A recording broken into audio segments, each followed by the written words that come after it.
Jadi Bu, untuk stunting sendiri itu pengertiannya gangguan pertumbuhan dan perkembangan anak akibat kekurangan gizi kronis dan infeksi yang berulang disertai dengan tinggi badan yang tidak sesuai dengan usianya.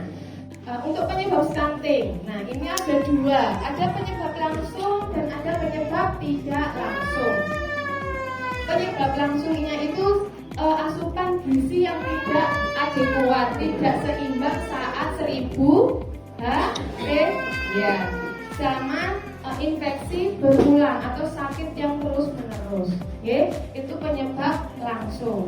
Untuk penyebab yang tidak langsung itu seperti apa? Pola asuh orang tua, pola pendidikan orang tua, pola pengetahuan orang tua, pelayanan kesehatannya kurang memadai, ya, terus status sosial ekonominya yang masih rendah, rendahnya akses makanan bergizi. Nah itu masuk ke penyebab tidak langsung. Kalau orang pendek itu belum tentu stunting, tapi kalau orang pendek dengan pertumbuhannya terhambat, berat badannya turun terus, biasanya kita 1T itu sudah kita antisipasi, harus dirujuk ke puskesmas, terus kesulitan fokus saat diajak berbicara itu juga salah satu tanda-tanda bahwa balita itu stunting. Ada juga wajahnya terlihat lebih muda dari anak-anak seusianya, kurang aktif atau pendiam.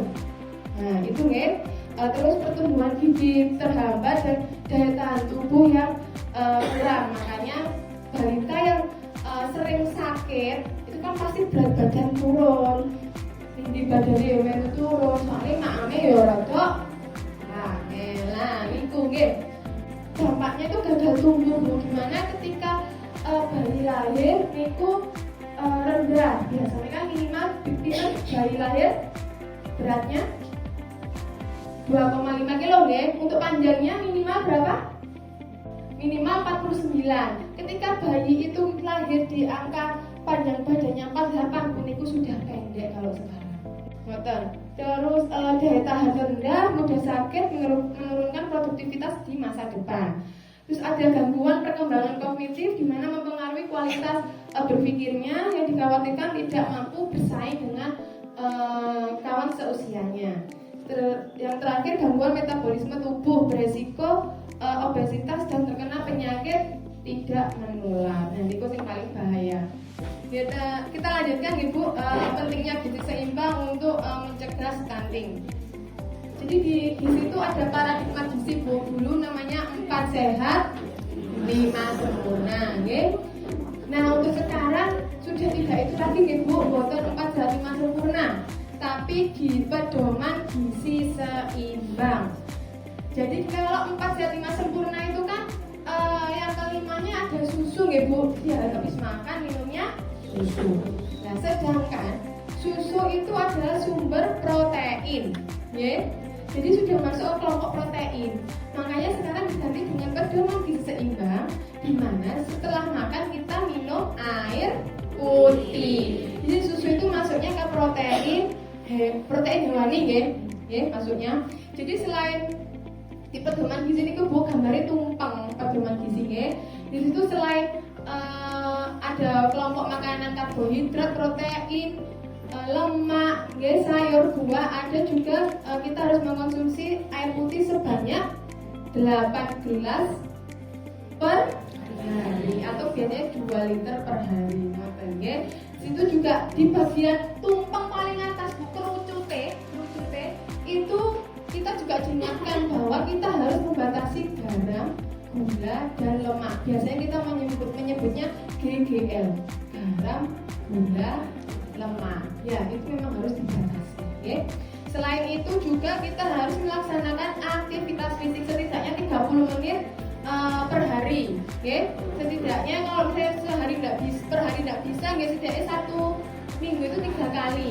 Setidaknya kita harus gerak, Jadi sesuai pedoman gizi seimbang itu sebenarnya sudah pas. Jadi makanku ora oleh kakean gula, sing asin-asin bareng karo sing lemak. Minumnya kudu air putih. Terus aktivitas fisiknya juga dilaksanakan ya minimal 30 menit itu tadi. Oke. Untuk gizi seimbang itu kan ada 4 pilar Bu gizi seimbang itu. Oke. Pilar pertama adalah makan makanan beragam. Oke. Jadi pilar gizi seimbang itu ada 4, di mana pertama makan makanan yang beraneka ragam. Terus ada aktivitas fisik, perilaku hidup bersih dan sehat serta memantau berat badan. Ada juga isi piringku. Visualisasinya itu ya, dalam satu kali makan 1/6-nya itu kita konsumsinya lauk pauk dan buah-buahan 1/6-nya. 1/3-nya itu isinya makanan pokok dan sayur-sayuran. Oke. Jadi dan minumnya air putih. Mungkin sekian boleh itu dari saya. Selanjutnya saya ucapkan terima kasih. Mungkin saya kembalikan lagi ke